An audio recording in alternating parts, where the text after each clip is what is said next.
from Washington, Mrs. McMorris Rogers. The gentleman from Oregon, Mr. Walden. The gentleman from Indiana, Mr. Messer. The gentlewoman from Kansas, Ms. Jenkins. The gentlewoman from North Carolina, Ms. Fox. The gentlewoman from California, Ms. Pelosi. The gentleman from Maryland, Mr. Hoyer. The gentleman from South Carolina, Mr. Clyburn. The gentleman from California, Mr. Becerra. The gentleman from New York, Mr. Crowley. The gentleman from New York, Mr. Israel. The gentlewoman from Connecticut, Ms. DeLauro. The President of the Senate, at the direction of that body, appoints the following senators as members of the Committee on the part of the Senate to escort the President of the United States into the House chamber. The Senator from Kentucky, Mr. McConnell. The Senator from Texas, Mr. Cornyn. The Senator from South Dakota, Mr. Thune. The Senator from Wyoming, Mr. Barrasso. The Senator from Missouri, Mr. Blunt. The Senator from Mississippi, Mr. Wicker. The Senator from Nevada, Mr. Reed. The Senator from Illinois, Mr. Durbin. The Senator from New York, Mr. Schumer. The Senator from Washington, Mrs. Murray. The Senator from Vermont, Mr. Leahy. The Senator from Montana, Mr. Tester. The Senator from Michigan, Ms. Stabenow. And the Senator from Minnesota, Mr. Klobuchar. The members of the Escort Committee will exit the chamber through the lobby doors.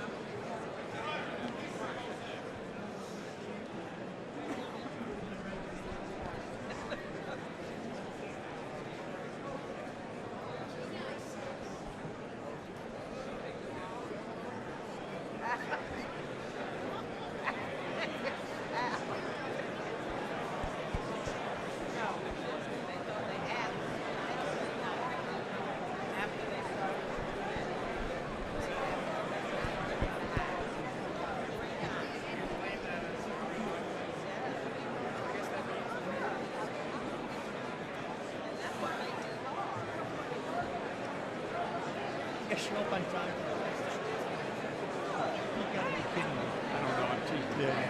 Jeez, it's the last one.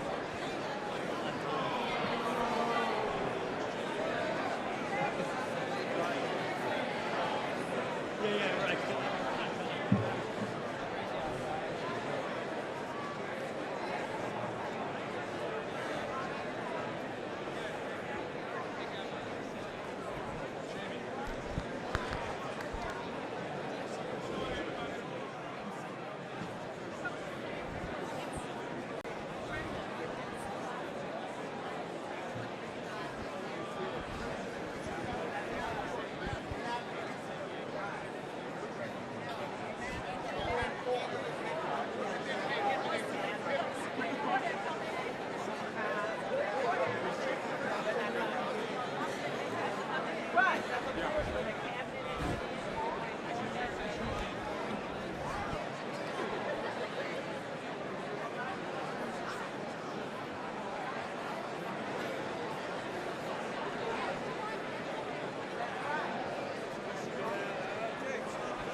Mr. Speaker, the Dean of the Diplomatic Corps.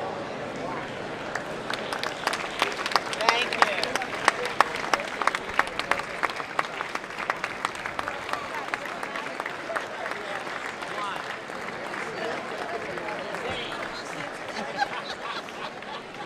The Dean of one.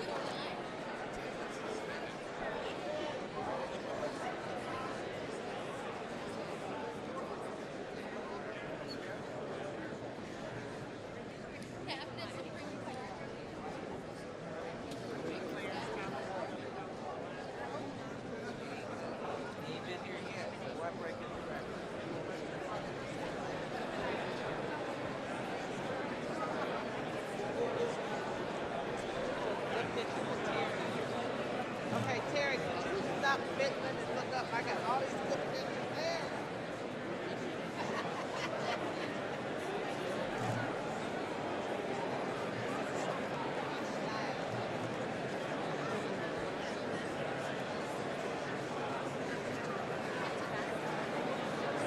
Okay.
Mr. Speaker, the Chief Justice and Associate Justices of the Supreme Court.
Mr. Speaker, the President's Cabinet.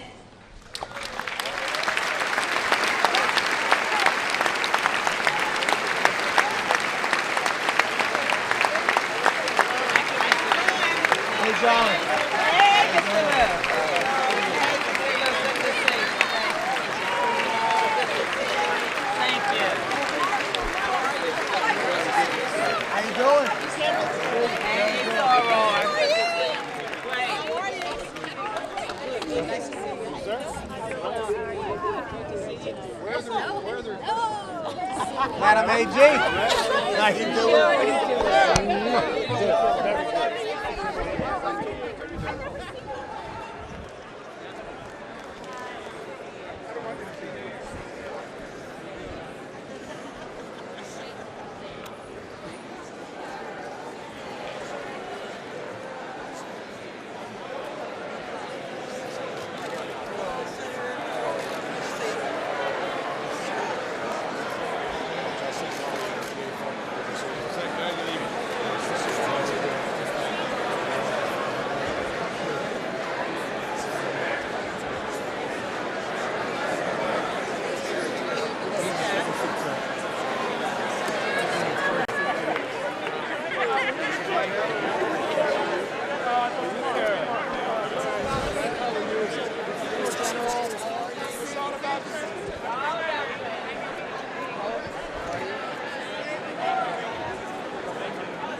All good. All good. All good.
President of the United States.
Bring this to order here.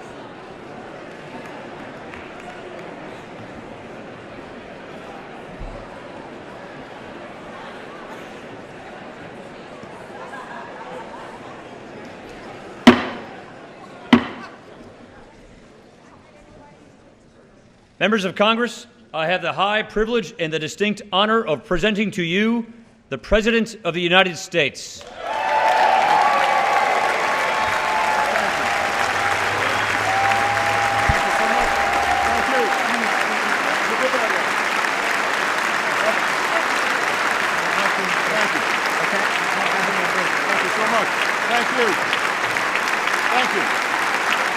Thank you very much. Everybody, please have a seat. Thank you. Mr. Speaker, Mr. Vice President, members of Congress, my fellow Americans. Tonight marks the 8th year that I've come here to report on the State of the Union.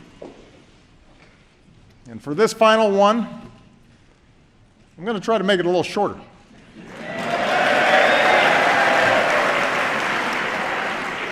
I know some of you are anxious to get back to Iowa.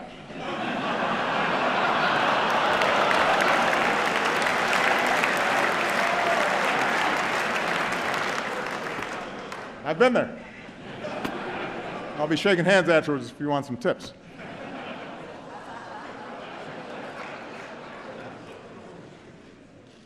Now, I understand that because it's an election season, expectations for what we will achieve this year are low. But, Mr. Speaker, I appreciate the constructive approach that you and other leaders took at the end of last year to pass a budget and make tax cuts permanent for working families. So I hope we can work together this year on some bipartisan priorities like criminal justice reform and helping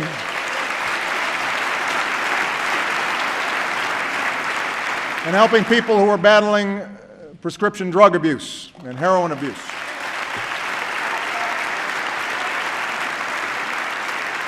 So, who knows? We might surprise the cynics again. But tonight, I want to go easy on the traditional list of proposals for the year ahead. Don't worry, I've got plenty. From helping students learn to write computer code to personalizing medical treatments for patients. And I will keep pushing for progress on the work that I believe still needs to be done. Fixing a broken immigration system. Protecting our kids from gun violence. Equal pay for equal work. Paid leave. Raising the minimum wage. All these things still matter to hardworking families. They're still the right thing to do. And I won't let up until they get done. But for my final address to this chamber, I don't want to just talk about next year. I want to focus on the next 5 years, the next 10 years, and beyond. I want to focus on our future. We live in a time of extraordinary change. Change that's reshaping the way we live, the way we work, our planet, our place in the world. It's change that promises amazing medical breakthroughs, but also economic disruptions that strain working families. It promises education for girls in the most remote villages, but also connects terrorists plotting an ocean away. It's change that can broaden opportunity or widen inequality. And whether we like it or not, the pace of this change will only accelerate. America's been through big changes before. Wars and depression, the influx of new immigrants, workers fighting for a fair deal, movements to expand civil rights. Each time, there have been those who told us to fear the future, who claimed we could slam the brakes on change, who promised to restore past glory if we just got some group or idea that was threatening America under control. And each time we overcame those fears. We did not, in the words of Lincoln, adhere to the dogmas of the quiet past. Instead, we thought anew and acted anew. We made change work for us, always extending America's promise outward to the next frontier, to more people. And because we did, because we saw opportunity where others saw peril, we emerged stronger and better than before. What was true then can be true now. our unique strengths as a nation, our optimism and work ethic, our spirit of discovery, our diversity, our commitment to rule of law. These things give us everything we need to ensure prosperity and security for generations to come. In fact, it's in that spirit that we have made progress these past 7 years. That's how we recovered from the worst economic crisis in generations.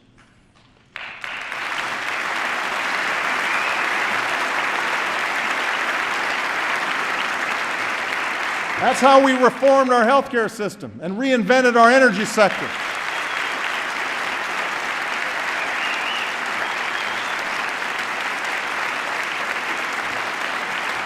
That's how we delivered more care and benefits to our troops coming home and our veterans. That's how we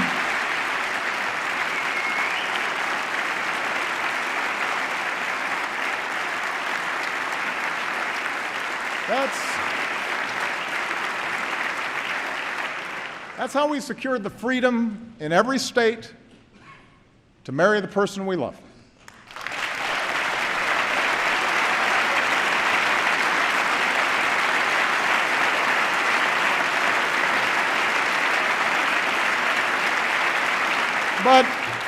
But such progress is not inevitable. It's the result of choices we make together. And we face such choices right now. Will we respond to the changes of our time with fear, turning inward as a nation, turning against each other as a people? Or will we face the future with confidence in who we are, in what we stand for, and the incredible things that we can do together? So let's talk about the future. And 4 big questions that I believe we as a country have to answer, regardless of who the next president is or who controls the next Congress. First, how do we give everyone a fair shot at opportunity and security in this new economy?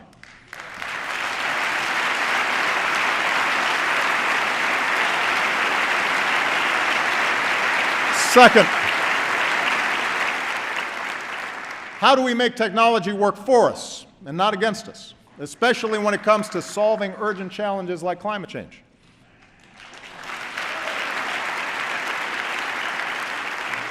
Third, how do we keep America safe and lead the world without becoming its policeman?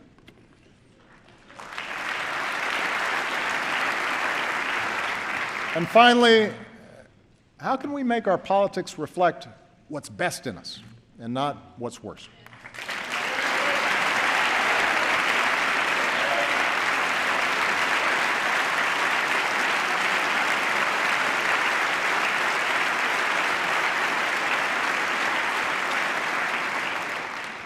Let me start with the economy and a basic fact. The United States of America, right now, has the strongest, most durable economy in the world.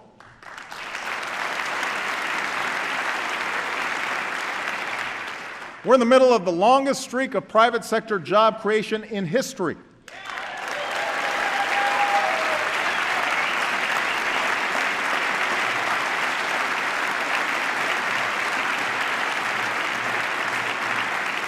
More than 14 million new jobs, the strongest 2 years of job growth since the 1990s, an unemployment rate cut in half. Our auto industry just had its best year ever.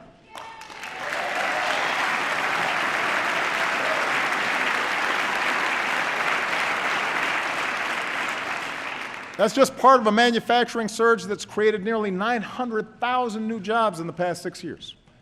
And we've done all this while cutting our deficits by almost 3/4.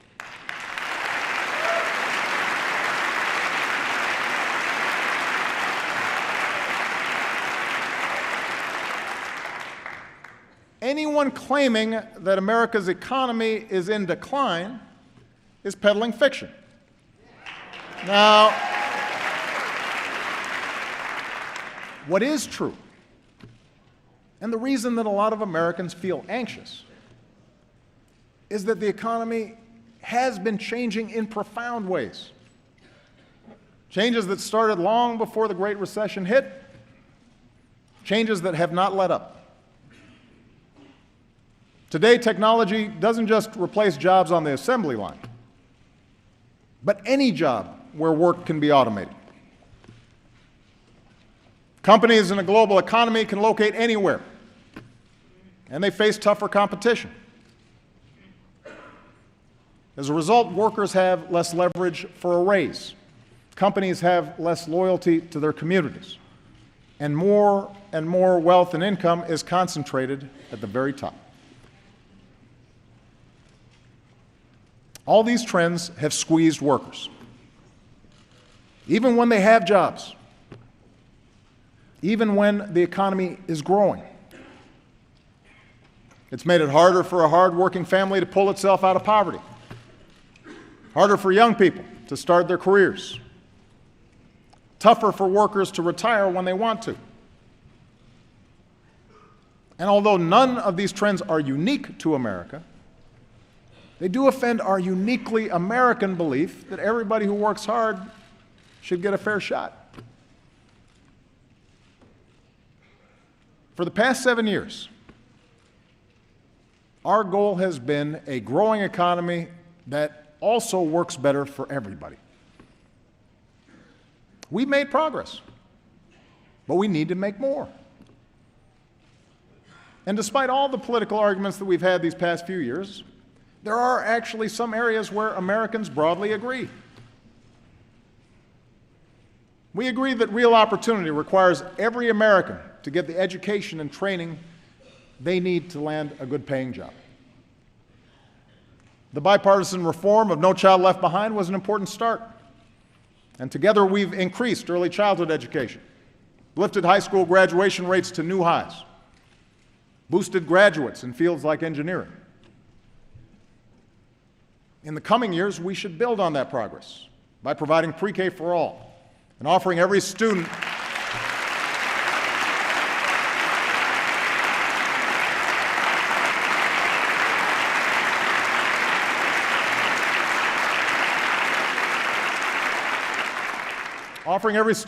the hands-on computer science and math classes that make them job ready on day one.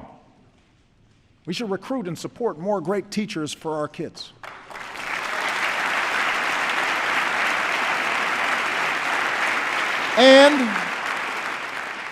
And we have to make college affordable for every American.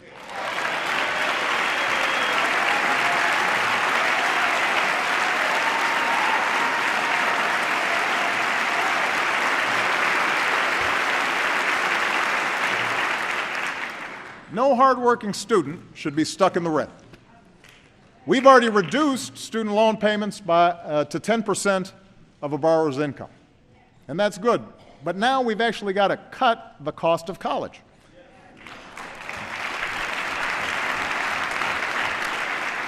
Providing 2 years of community college at no cost for every responsible student is one of the best ways to do that. And I'm going to keep fighting to get that started this year. It's the right thing to do.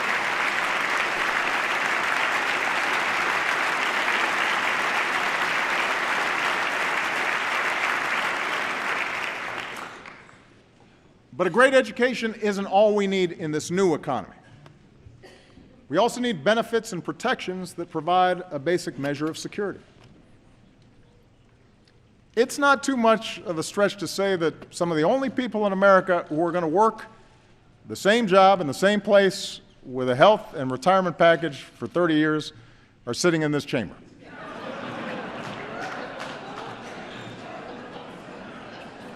For everyone else, especially folks in their 40s and 50s, saving for retirement or bouncing back from job loss has gotten a lot tougher.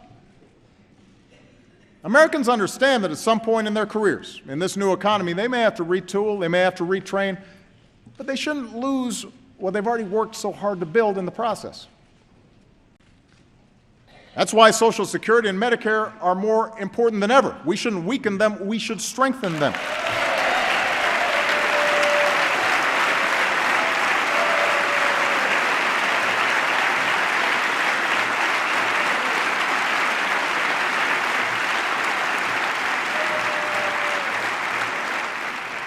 And for Americans short of retirement, basic benefits should be just as mobile as everything else is today. That, by the way, is what the Affordable Care Act is all about. It's about filling the gaps in employer-based care so that when you lose a job, or you go back to school, or you strike out and launch that new business, you'll still have coverage. Nearly 18 million people have gained coverage so far. And in the process,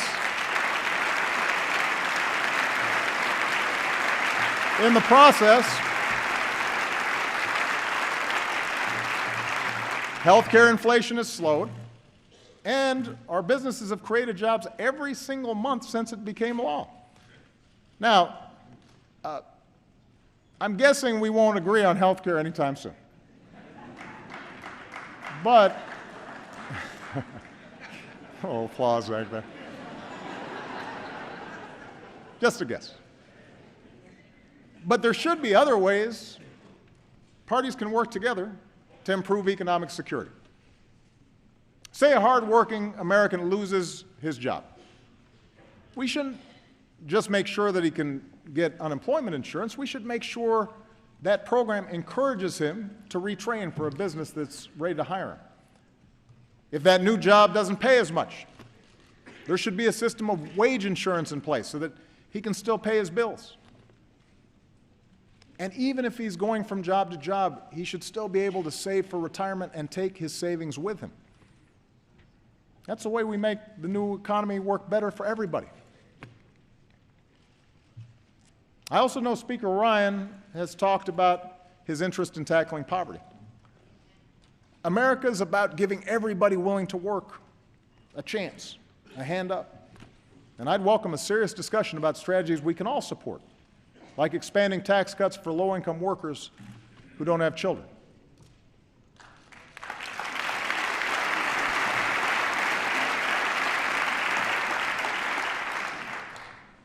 But there are some areas where we just have to be honest. It has been difficult to find agreement over the last 7 years. And a lot of them fall under the category of what role the government should play in making sure the system's not rigged in favor of the wealthiest and biggest corporations. And it's an honest disagreement. And the American people have a choice to make.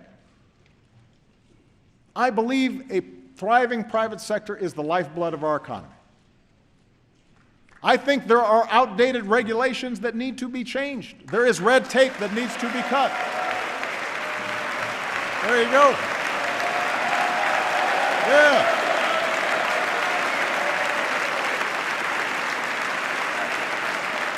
See?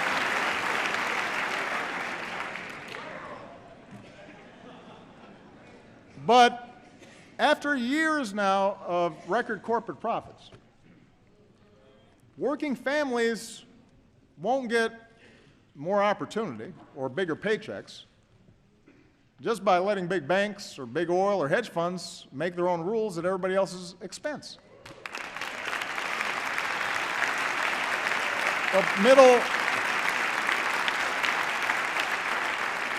Middle-class families are not going to feel more secure because we allowed a tax on collective bargaining to go unanswered. Food stamp recipients did not cause the financial crisis. Recklessness on Wall Street did.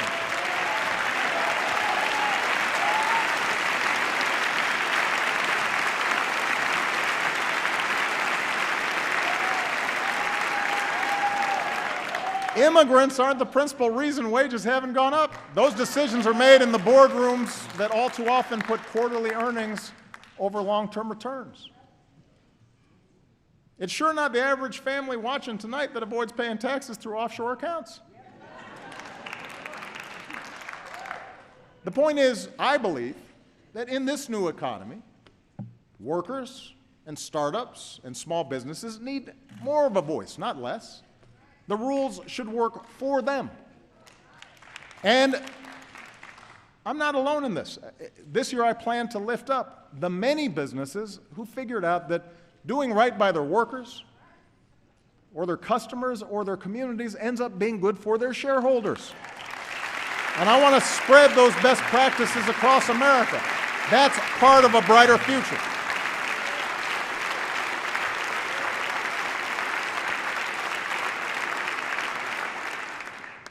In fact, it turns out many of our best corporate citizens are also our most creative.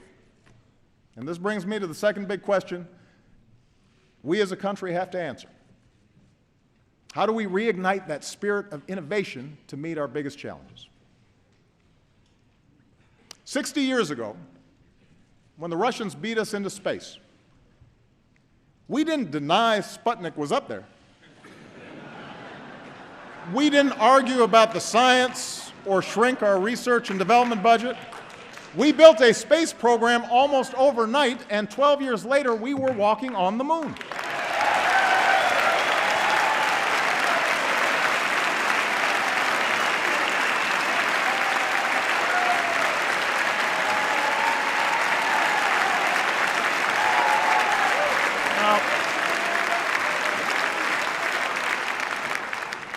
That spirit of discovery is in our DNA. America is Thomas Edison and the Wright brothers and George Washington Carver. America is Grace Hopper and Katherine Johnson and Sally Ride. America is every immigrant and entrepreneur from Boston to Austin to Silicon Valley racing to shape a better future. That's who we are. And over the past 7 years, we've nurtured that spirit. We've protected an open internet and taken bold new steps to get more students and low-income Americans online. We've launched next-generation manufacturing hubs and online tools that give an entrepreneur everything he or she needs to start a business in a single day. But we can do so much more. You know, last year, Vice President Biden said that with a new moonshot, America can cure cancer. Last month, he worked with this Congress to give scientists at the National Institutes of Health the strongest resources that they've had in over a decade. Well,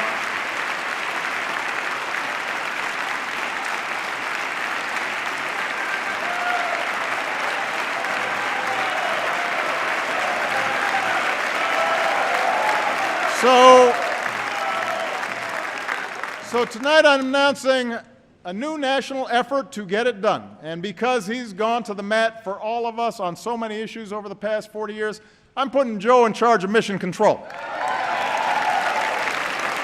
For the loved ones we've all lost, for the families that we can still save, let's make America the country that cures cancer once and for all. What do you say, Joe? Let's make it happen.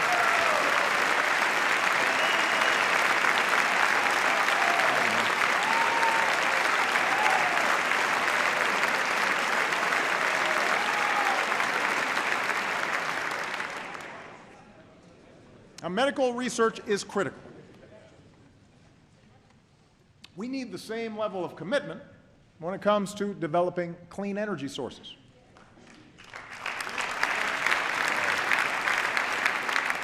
Look, if anybody still wants to dispute the science around climate change, have at it. You will be pretty lonely because you'll be debating our military, most of America's business leaders, the majority of the American people, almost the entire scientific community, and 200 nations around the world who agree it's a problem and intend to solve it. But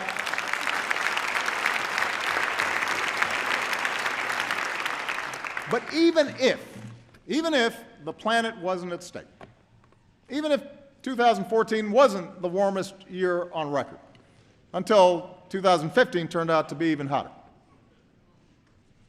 why would we want to pass up the chance for American businesses to produce and sell the energy of the future.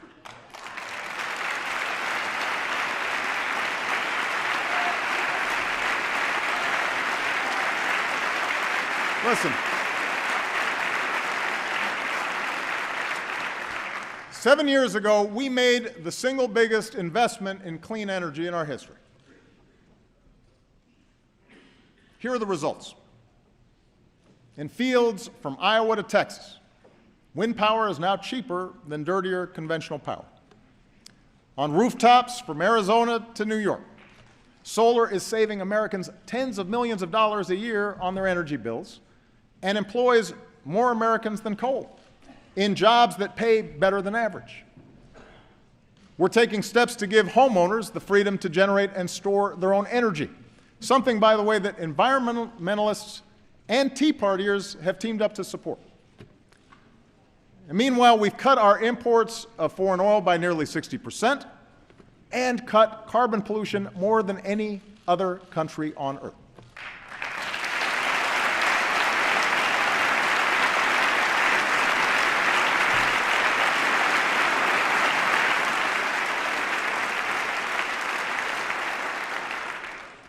Gas under $2 a gallon ain't bad either.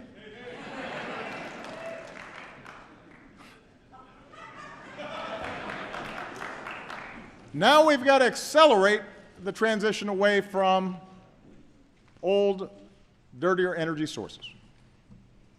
Rather than subsidize the past, we should invest in the future, especially in communities that rely on fossil fuels. We do them no favor when we don't show them where the trends are going. And that's why I'm going to push to change the way we manage our oil and coal resources so that they better reflect the cost they impose on taxpayers and our planet. And that way we put money back into those communities and put tens of thousands of Americans to work building a 21st century transportation system.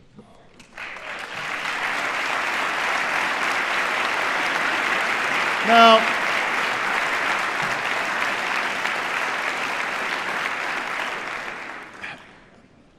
none of this is going to happen overnight. And yes, there are plenty of entrenched interests who want to protect the status quo. But the jobs we'll create, the money we'll save, the planet we'll preserve, that is the kind of future our kids and our grandkids deserve. And it's within our grasp. Now, climate change is just one of many issues where our security is linked to the rest of the world. And that's why the third big question that we have to answer together is how to keep America safe and strong without either isolating ourselves or trying to nation build everywhere there's a problem. I told you earlier, all the talk of America's economic decline is political hot air. Well, so is all the rhetoric you hear about our enemies getting stronger and America getting weaker. Let me tell you something. The United States of America is the most powerful nation on earth. Period. Period. It's not even close. It's not even close.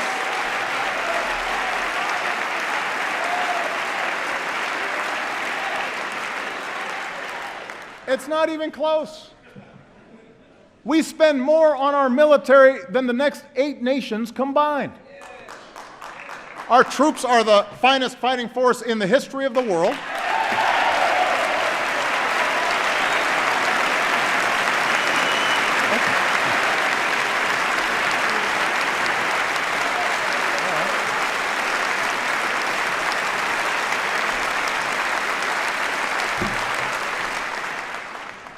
No nation attacks us directly or our allies because they know that's the path to ruin. Surveys show our standing around the world is higher than when I was elected to this office, and when it comes to every important international issue. People of the world do not look to Beijing or Moscow to lead, they call us.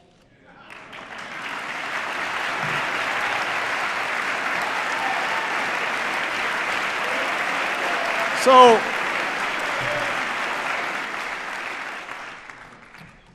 I think it's useful to level set here. Because when we don't make good decisions. Now, as someone who begins every day with an intelligence briefing, I know this is a dangerous time.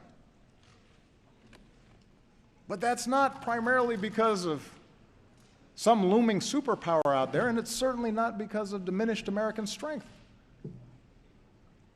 In today's world, we're threatened less by evil empires and more by failing states. The Middle East is going through a transformation that will play out for a generation, rooted in conflicts that date back millennia. Economic headwinds are blowing in from a Chinese economy that is in significant transition. Even as their economy severely contracts, Russia is pouring resources in to prop up Ukraine and Syria, client states that they saw slipping away from their orbit. And the international system we built after World War II is now struggling to keep pace with this new reality. It's up to us, the United States of America, to help remake that system. And to do that well, it means that we've got to set priorities. Priority number one is protecting the American people and going after terrorist networks.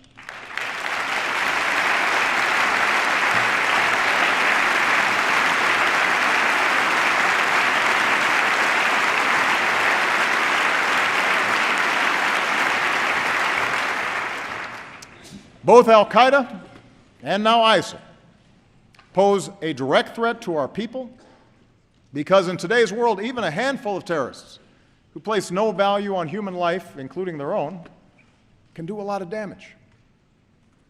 They use the internet to poison the minds of individuals inside our country. Their actions undermine and destabilize our allies. We have to take them out. But as we focus on destroying ISIL, over-the-top claims that this is World War III just play into their hands. Masses of fighters on the back of pickup trucks, twisted souls plotting in apartments or garages, they pose an enormous danger to civilians. They have to be stopped. But they do not threaten our national existence. That is the story ISIL wants to tell. That's the kind of propaganda they use to recruit. We don't need to build them up to show that we're serious. And we sure don't need to push away vital allies in this fight by echoing the lie that ISIL is somehow representative of one of the world's largest religions.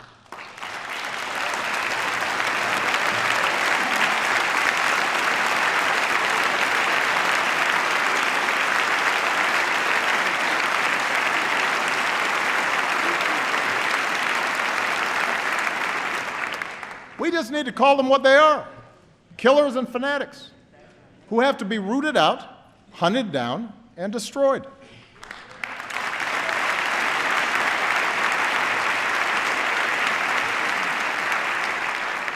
And that's exactly what we're doing. For more than a year, America has led a coalition of more than 60 countries to cut off ISIL's financing, disrupt their plots, stop the flow of terrorist fighters, and stamp out their vicious ideology. With nearly 10,000 airstrikes, we're taking out their leadership, their oil, their training camps, their weapons. We're training, arming, and supporting forces who are steadily reclaiming territory in Iraq and Syria. If this Congress is serious about winning this war and wants to send a message to our troops and the world, authorize the use of military force against ISIL. Take a vote.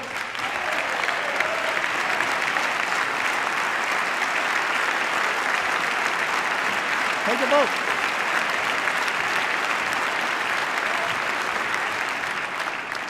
But the American people should know that with or without congressional action, ISIL will learn the same lessons as terrorists before them. If you doubt America's commitment, or mine, to see that justice is done, just ask Osama bin Laden.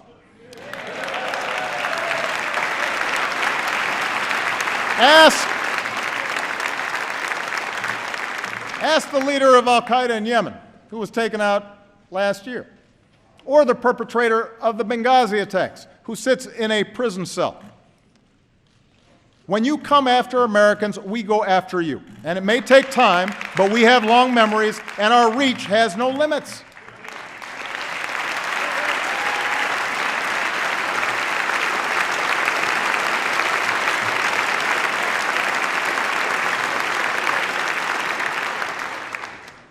Our foreign policy has to be focused on the threat from ISIL and al-Qaeda. But it can't stop there. For even without ISIL, even without al-Qaeda, instability will continue for decades in many parts of the world. In the Middle East, in Afghanistan and parts of Pakistan, in parts of Central America and Africa and Asia.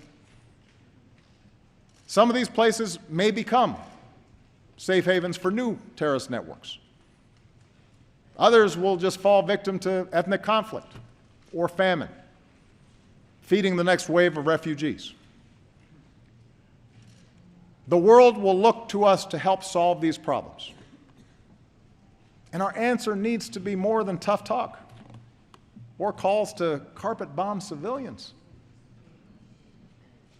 That may work as a TV soundbite, but it doesn't pass muster on the world stage. We also can't try to take over and rebuild every country that falls into crisis, even if it's done with the best of intentions. That's not leadership. That's a recipe for quagmire, spilling American blood and treasure that ultimately will weaken us. It's the lesson of Vietnam. It's the lesson of Iraq, and we should have learned it by now.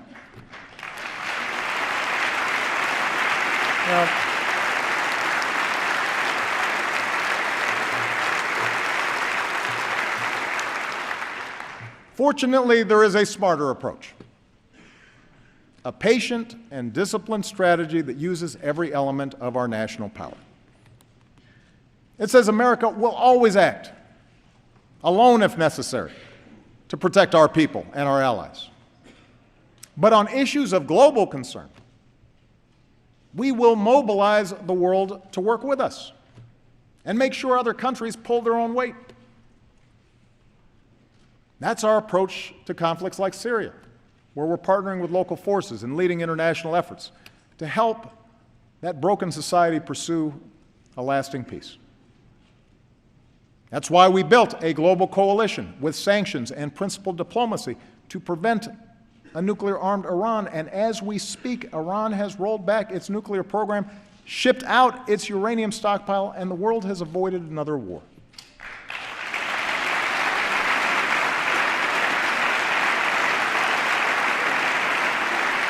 That's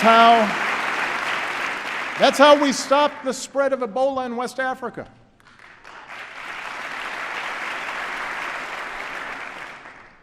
Our military, our doctors, our development workers, they were heroic. They set up the platform that then allowed other countries to join in behind us and stamp out that epidemic. Hundreds of thousands, maybe a couple million lives were saved.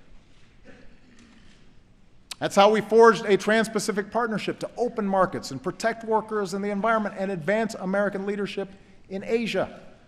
It cuts 18,000 taxes on products made in America, which will then support more good jobs here in America. With TPP, China does not set the rules in that region, we do. You want to show our strength in this new century? Approve this agreement. Give us the tools to enforce it. It's the right thing to do.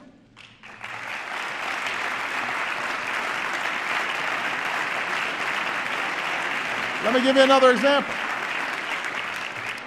50 years of isolating Cuba had failed to promote democracy. It set us back in Latin America. That's why we restored diplomatic relations, opened the door to travel and commerce, positioned ourselves to improve the lives of the Cuban people.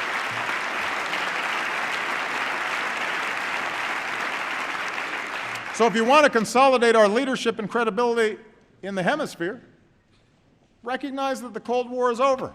Lift the embargo.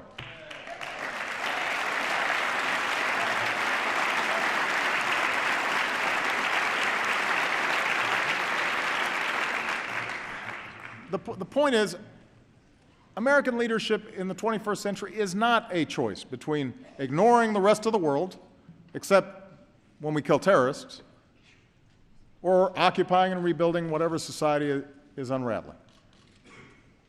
Leadership means a wise application of military power and rallying the world behind causes that are right. It means seeing our foreign assistance as a part of our national security, not something separate, not charity. When we lead nearly 200 nations to the most ambitious agreement in history to fight climate change, yes, that helps vulnerable countries, but it also protects our kids. When we help Ukraine defend its democracy, or Colombia resolve a decades-long war, that strengthens the international order we depend on. When we help African countries feed their people and care for the sick, it's the right thing to do, and it prevents the next pandemic from reaching our shores.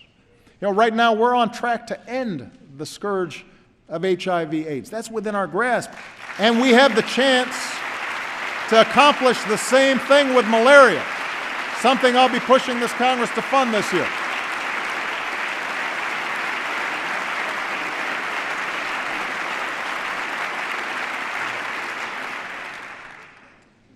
That's American strength. That's American leadership.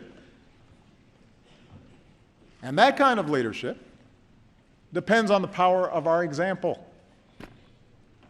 That's why I will keep working to shut down the prison at Guantanamo. It is expensive, it is unnecessary, and it only serves as a recruitment brochure for our enemies. There's a better way. And that's why we need to reject any politics that targets people because of race or religion. Let me just say this.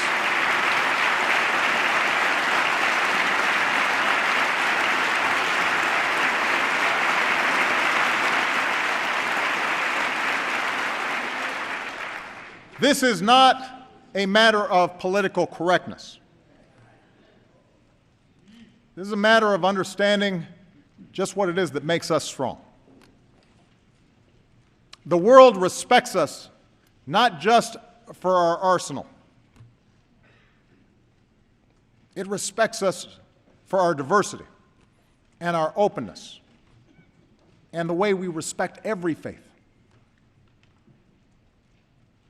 His Holiness Pope Francis told this body, from the very spot that I'm standing on tonight, that to imitate the hatred and violence of tyrants and murderers is the best way to take their place.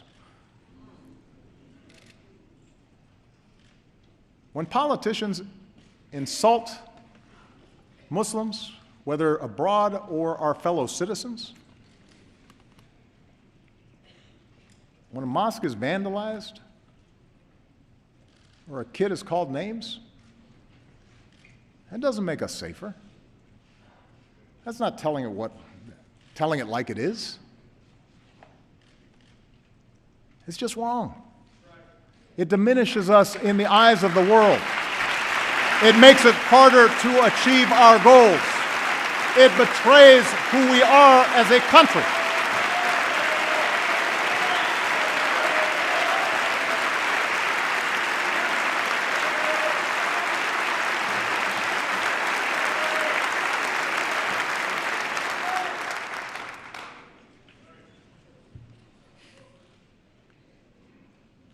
We the people Our Constitution begins with those three simple words. Words we've come to recognize mean all of the people, not just some. Words that insist we rise and fall together. But that's how we might perfect our union. And that brings me to the fourth and maybe most important thing that I want to say tonight. The future we want, all of us want. Opportunity and security for our families, a rising standard of living, a sustainable, peaceful planet for our kids. All that is within our reach. But it will only happen if we work together. It will only happen if we can have rational, constructive debates. It will only happen if we fix our politics. A better politics doesn't mean we have to agree on everything. This is a big country. Different regions, different attitudes, different interests. That's one of our strengths, too. Our founders distributed power between states and branches of government and expected us to argue, just as they did, fiercely, over the size and shape of government, over commerce and foreign relations, over the meaning of liberty and the imperatives of security. But democracy does require basic bonds of trust between its citizens. It doesn't work if we think the people who disagree with us are all motivated by malice. It doesn't work if we think that our political opponents are unpatriotic or are trying to weaken America. Democracy grinds to a halt without a willingness to compromise, or when even basic facts are contested, or when we listen only to those who agree with us. Our public life withers when only the most extreme voices get all the attention. And most of all, democracy breaks down when the average person feels their voice doesn't matter, that the system is rigged in favor of the rich or the powerful or some special interest. Too many Americans feel that way right now. It's one of the few regrets of my presidency that the rancor and suspicion between the parties has gotten worse instead of better. I have no doubt a president with the gifts of Lincoln or Roosevelt might have better bridged the divide. And I guarantee I'll keep trying to be better so long as I hold this office. But my fellow Americans, this cannot be my task or any president's alone. There are a whole lot of folks in this chamber, good people, who would like to see more cooperation, would like to see a more elevated debate in Washington, but feel trapped by the imperatives of getting elected, by the noise coming out of your base. I know, you've told me. It's the worst kept secret in Washington. And a lot of you aren't enjoying being trapped in that kind of rancor. But that means if we want a better politics, and I'm addressing the American people now, if we want a better politics, it's not enough just to change a congressman or change a senator or even change a president. We have to change the system to reflect our better selves. I think we've got to end the practice of drawing our congressional districts so that politicians can pick their voters and not the other way around. Let a bipartisan group do it.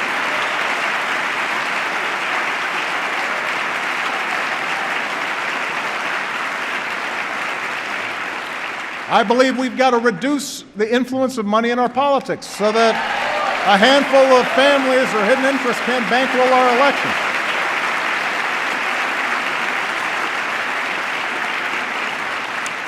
And if our existing approach to campaign finance reform can't pass muster in the courts, we need to work together to find a real solution, because it's a problem.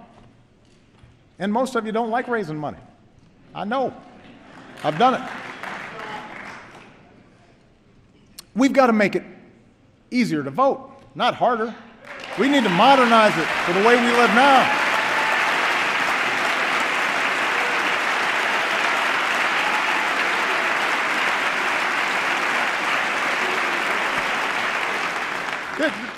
This is America. We want to make it easier for people to participate. And over the course of this year, I intend to travel the country to push for reforms that do just that. But I can't do these things on my own. Changes in our political process, in not just who gets elected, but how they get elected, that will only happen when the American people demand it. It depends on you. That's what's meant by a government of, by and for the people.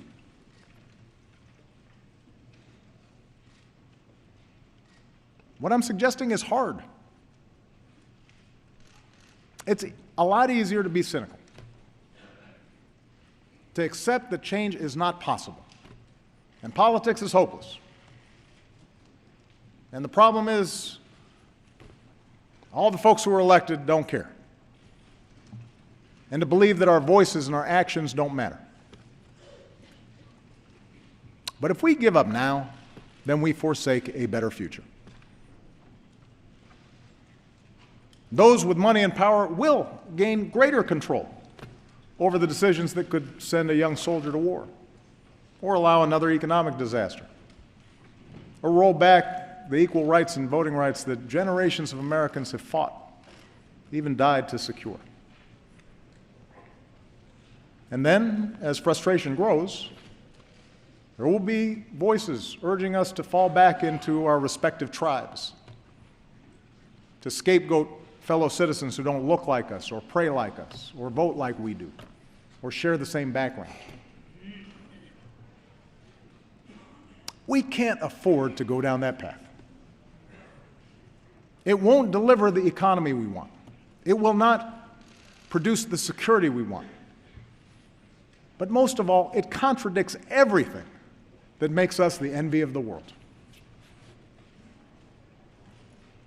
So, my fellow Americans, whatever you may believe, whether you prefer one party or no party, whether you supported my agenda or fought as hard as you could against it, our collective futures depends on your willingness to uphold your duties as a citizen, to vote, to speak out, to stand up for others, especially the weak, especially the vulnerable, knowing that each of us is only here because somebody, somewhere, stood up for us.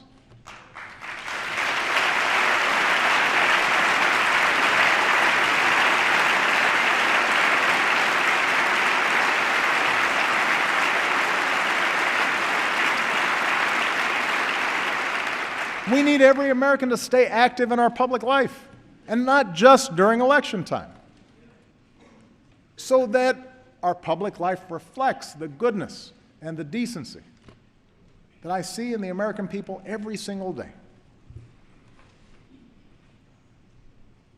It is not easy. Our brand of democracy is hard. But I can promise that a little over a year from now, when I no longer hold this office, I will be right there with you as a citizen, inspired by those voices of fairness and vision, of grit and good humor and kindness that have helped America travel so far. Voices that help us see ourselves not first and foremost as black or white or Asian or Latino, not as gay or straight, immigrant or native born, not Democrat or Republican, but as Americans first, bound by a common creed, Voices Dr. King believed would have the final word. Voices of unarmed truth and unconditional love. And they're out there, those voices. They don't get a lot of attention. They don't seek a lot of fanfare. But they're busy doing the work this country needs doing. I see them everywhere I travel in this incredible country of ours. I see you, the American people. And in your daily acts of citizenship, I see our future unfolding.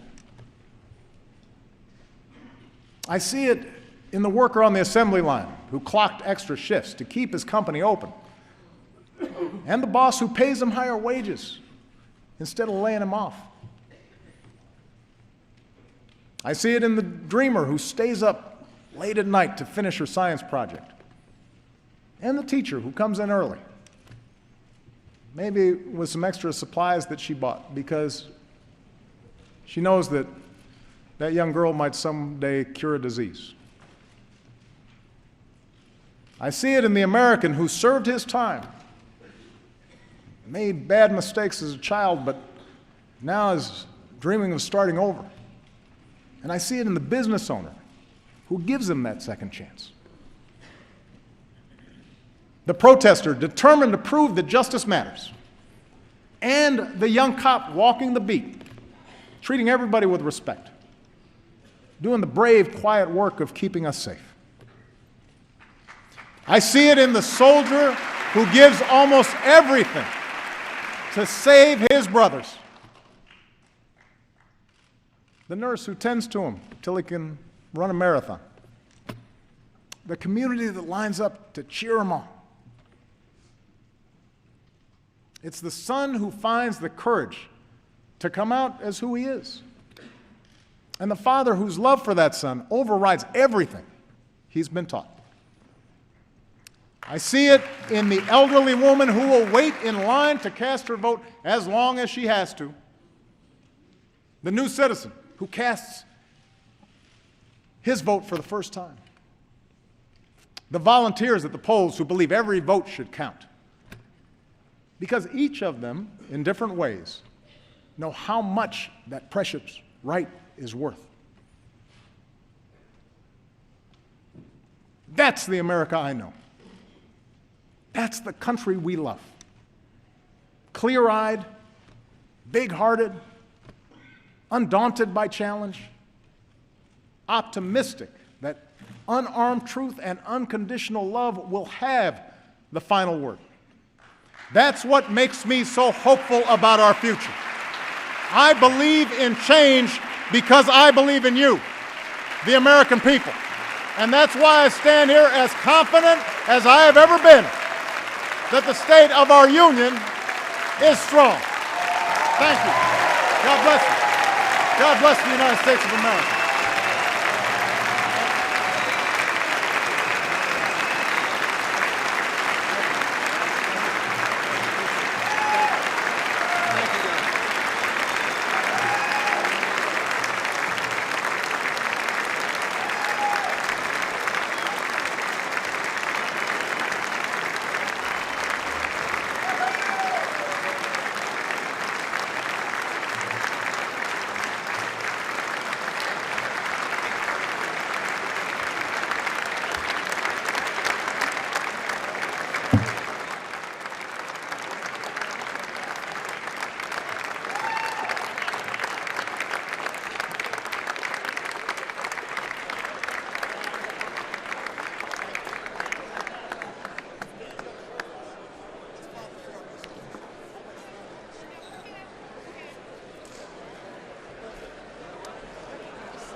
Llegamos.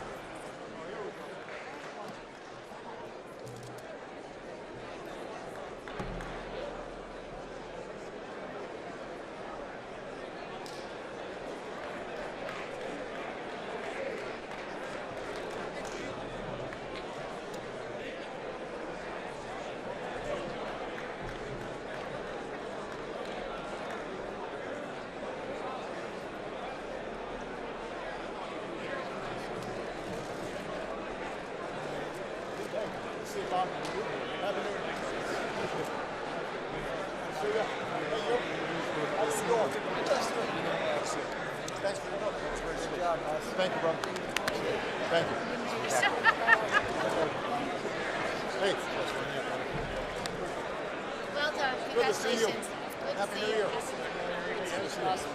Thank you. Good to see you. Great job. Hey, you. Oops, I'm not joining Trying to make it down. A little more info.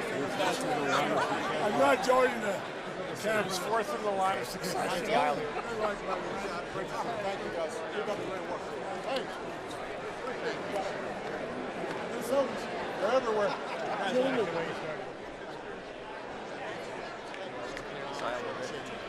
You can back up a little bit more. That'd be great. Hey, thank you so much. Thank you so much. Hey, I appreciate you. John Kerry, thank you. Appreciate you. Thank you. Good. Hey. Thank you. Don't forget those. Okay. Last one for both of us. I appreciate you, sir. Back just a little more. Great job. Put it down without all that. Thank you, man. Okay. Hey, Bob Casey. Great speech. Great speech. Mr. President, what's good? Thank you so much. Thank you. It's been an honor to be back Thank you, man. Appreciate you. You've done a great job. Thank you, guys.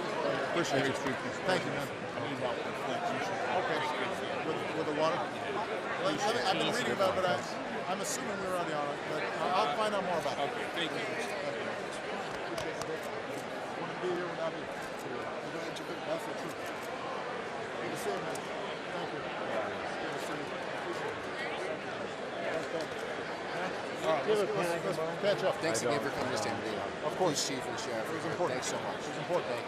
What's going on, brothers? Have a seat. Happy New Year. How are you doing, John? You look good. Oh, see, well, that'd be interpreted as a vacation. President. Do you have a pencil I'm signing over? Sure. Yeah.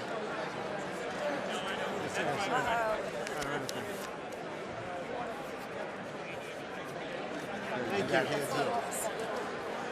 And we'll get TP through there. Let's get it done. Get it done. Thank you. It's a priority. I know it's really tough out there. Yeah. Great to see you, man. How's that beautiful family? Thank you for getting back to the Hope and everything on the picture. Yeah, just get you the Well, you know, this one you should probably send in. send in because I could, you know. Get it. It works. It worked. Let's see. Yeah. Go ahead. It works. Because I don't want to. She will will it to Yeah. I want to make sure that We get it right. Thank you so very And much. I can personalize. All right. Thank you. Well done. Yeah, we're working on it. I mean, we've been trying. Great job. Well done. Appreciate it. Great job. All right. Thank you very much. Thank you, man. Appreciate it. Thank you. so much for your support for the victims and for never giving up hope for collective humanity. Appreciate you, man. Thank you. See you in Palm Springs. Bishop Booker, he's up there. He's up there. Hey, He's right there. there you go. Bishop Booker. Now my guess is going to wear sunglasses. See you then. See ya. Appreciate it. Thank you, guys. Best to Michelle. Thank you. Will do. Thank you. Good. Well, I look forward to it. Thank you, sir. Good. I'm going to be there at some point. Good to see you. Thank you, brother. Thank you. Thanks to the Really inspiring speech. Really, words were I was sleeping at the end. Back up just a little more. He definitely would have been. Kind of messed up. Yeah, he got like a tooth. Close up like a did. Got to. I think you're always best when you're aspirational. Keep it up. Appreciate it. John Lewis, I love you. I love you too. What's going on, brother? Good to see you. Great job. Hey, thank you, man. Wonderful. Happy New Year, everybody. Thank I you. know Thanks. we're working on it. I'm well familiar with it.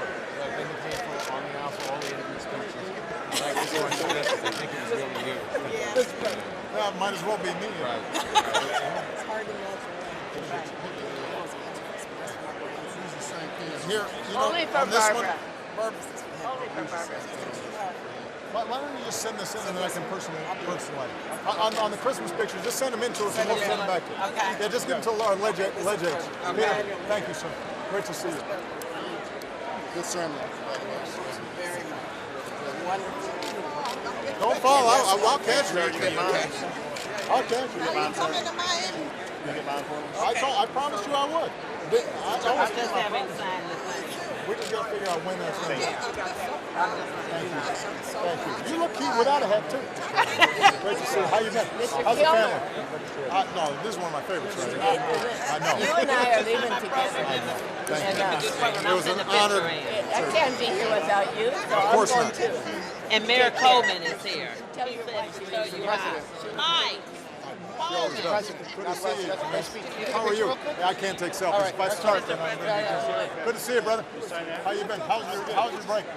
Good break. My son went to baseball camp at the University of Washington, and Yeah, you told me he's a real player. yeah, the one you met. Yeah. Tell him I said hey. Will do. He looks down, Mr. President. There he is. What's going on, Cole? You all right? Yes. Thank you, sir. Sorry, that one was Back it out. Thank you. Appreciate it. Thank you. I'll see you at the venue. Thanks, man.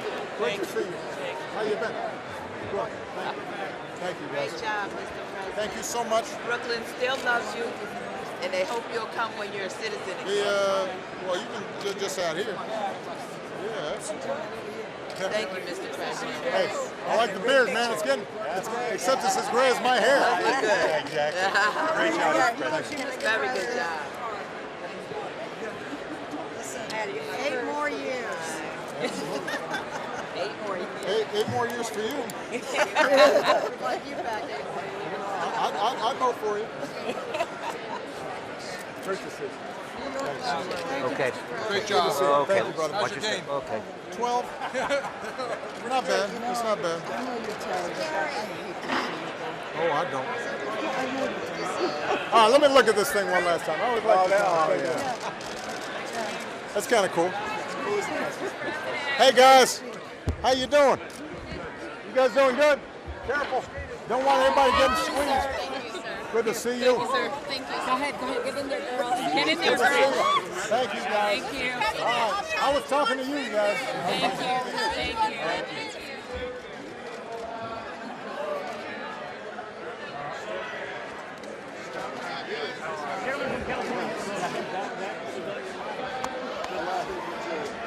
The question is on the motion to adjourn. Those in favor say aye. Those opposed say no. The ayes have it. The motion is agreed to. Accordingly, the House stands adjourned until 9 a.m. tomorrow.